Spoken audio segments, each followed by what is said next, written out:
after the storm.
Hey, how you doing? Oh, get that hair off there. Well, uh-oh.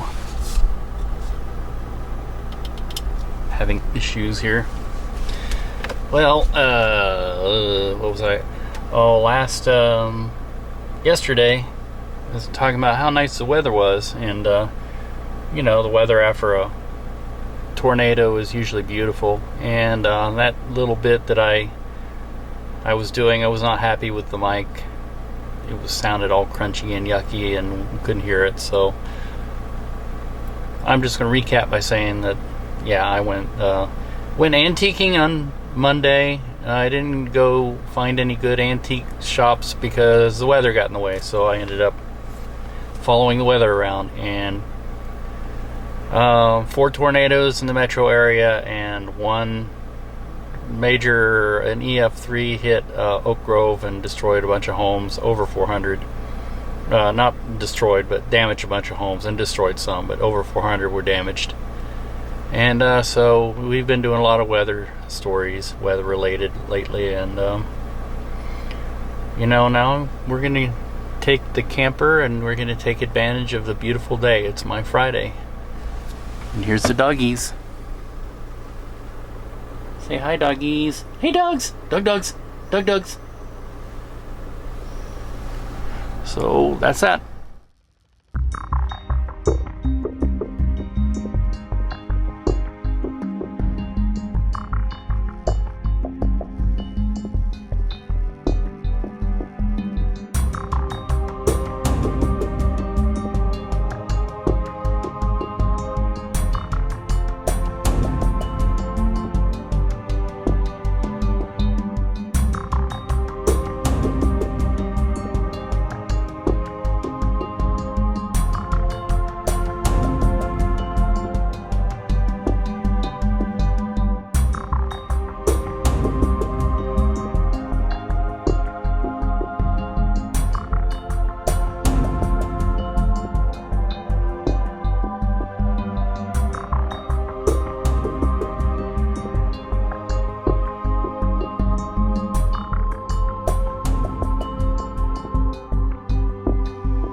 Jimmy.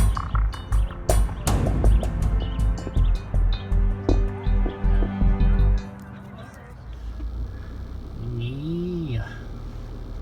Now we just got done with the doggy park. Doggies are behind me. It was long, which is a good thing. It's what you want to have happen. Your goal is to wear out your dogs. Get all that energy out.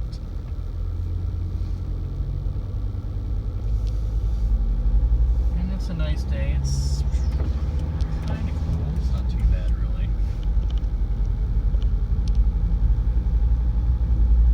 The city is still recovering from the bad weather we had on Monday. It could have been much worse. You always have to tell that to the people who are the real survivors of the storm. It could have been much worse. In other words, it's probably not for us to judge. But, by much worse, a huge tornado going through the heart of Kansas City. Don't ever want to see that, but if it were to happen, I want to see one of the people that could maybe provide some early warning.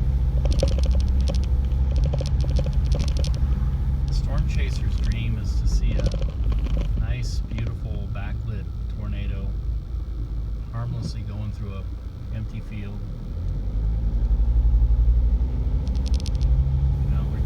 Take the pictures, admire the majesty of power of nature, but it's not so much when it's going to the heart of people's lives, livelihoods, everything else. And today is the beginning of a big tournament here in Kansas City, and I'm about to drive right into the heart of it. I should know better. I should not try that. But, there goes the streetcar. But, they take a little tour of what Big 12 looks like in Kansas City. It goes till this weekend. The city loves it because provides tourism dollars.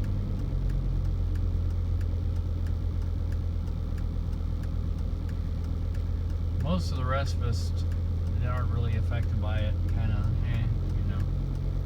It's like, well, I don't go to that, and I'm not into that, and so I guess it's good for some people, but it's not good for us that are trying to find a place to park or whatever. But you can't be that selfish.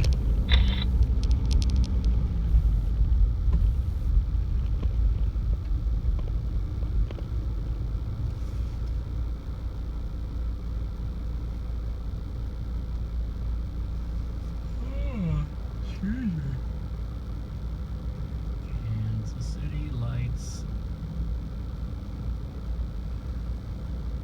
There's a country song. I don't think they were singing about the stoplights, but we could remake that country song, bitching about the Kansas City lights.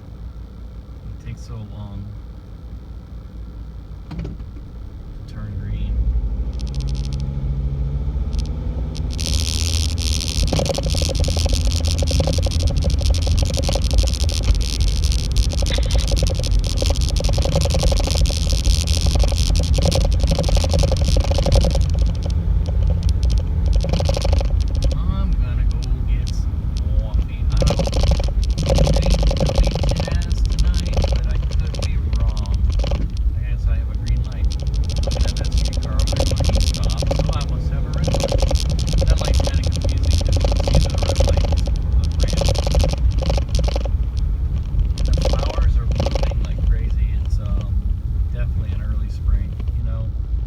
Usually, and this was like this last year too, it started blooming in early March. Usually this is early May or early April weather, so this weather is like it's a month early, but it's more like the winter is just shorter. It's not that it's a month early, because winter was also a month late and pretty much didn't exist. So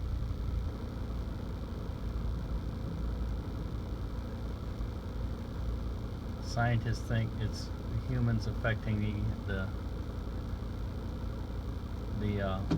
climate, and I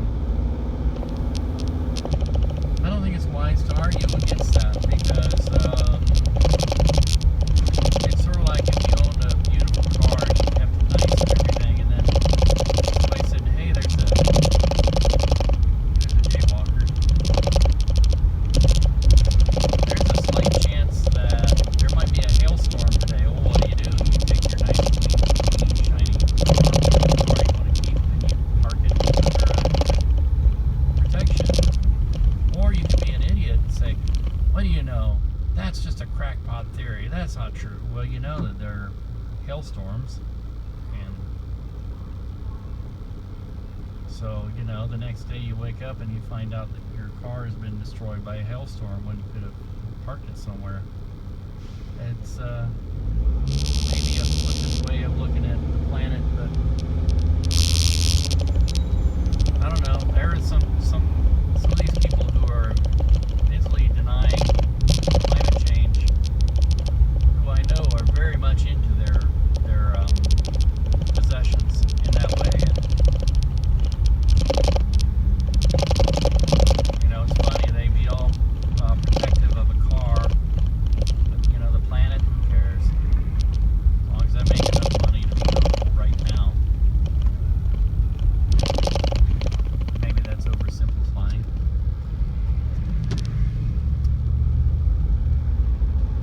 And this is the Big 12 area. There's a guy hawking tickets on the corner there. People wandering around. You might see a few people wearing their school colors. University, college.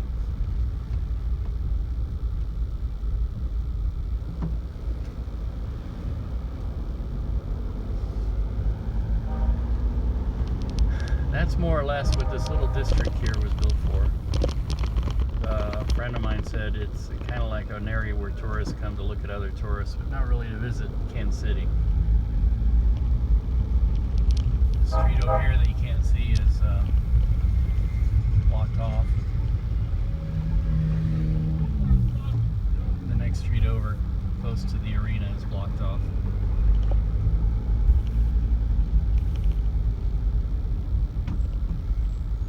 We need to follow the streetcars. Streetcars are new since last year's tournament.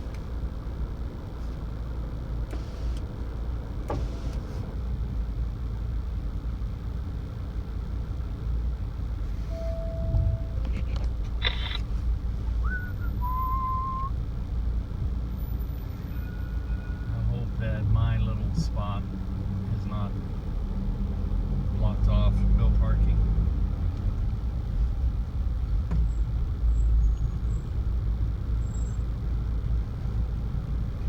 One thing's for sure about this this Sprinter-based RV, you got great forward visibility. I'm really actually enjoying that. It's a bigger vehicle, but it kind of makes you feel safer, like you're more in control because you can see. You're not kind of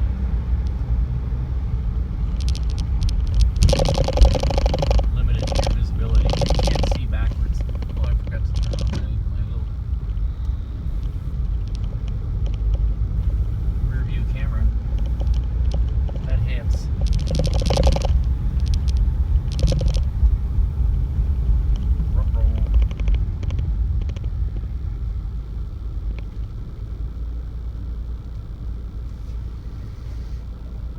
Cities do tend to love big sporting events. It puts them on the map.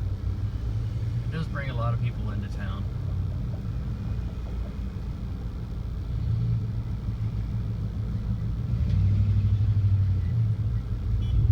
And I think if the amenities are good in the town, places to go, you know, if there's other things to do in the town, when people go and they see a game and they get to see some of those other things, then they're apt to come back and do more of that. I had a really good time in that town, and it didn't have to do with all my college sports stuff. I ate at some good restaurants, I went and saw a good play, or I went and saw a movie in a nice theater, or there were some bars that had some good music, or I mean, all that stuff plays in, you know. If you take the sporting element and you add to it all the other elements, that's very important. Culture is extremely important. People go visit a place. I mean, I've seen towns that are just completely all wrapped up in sports and nothing else, and no money in the budget left for anything else. And people will come into the town and they'll leave as soon as the game is over. They won't spend money. They won't think of the town super fondly. Oh yeah, that was a great game, and that's all there is. You want people to say that was a really good game, and man, did you see what you know? Yeah, it's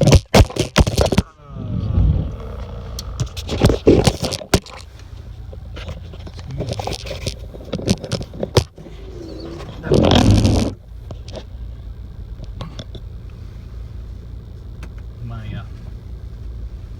thingy bopper's not sticking very well. This windshield. This one here is rotating slightly.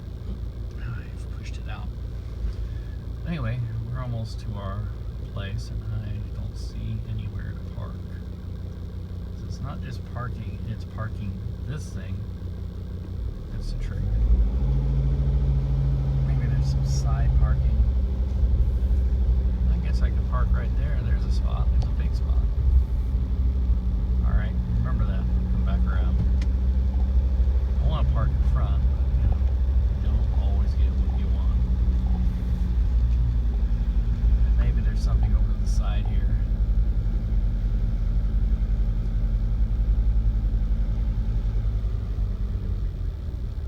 Maybe? Nope, nope.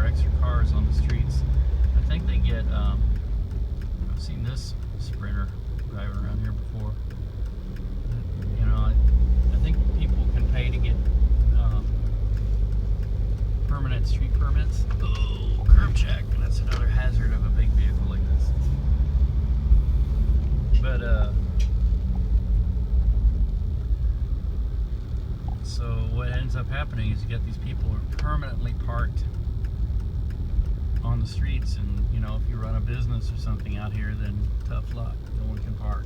So, all the spots are filled up with the people with their 2 or 3 extra cars.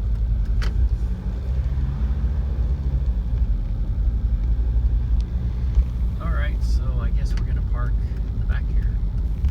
That's fine.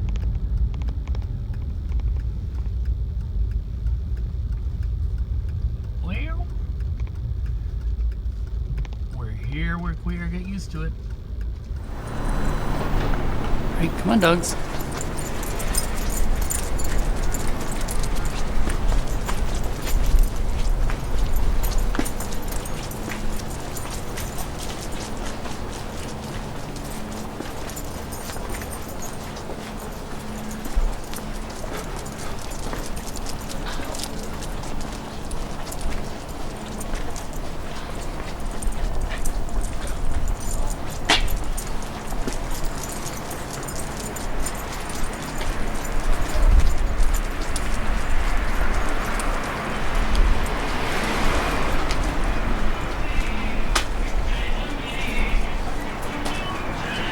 Hey, how's it going? It's going well. Coffee. Vanilla latte.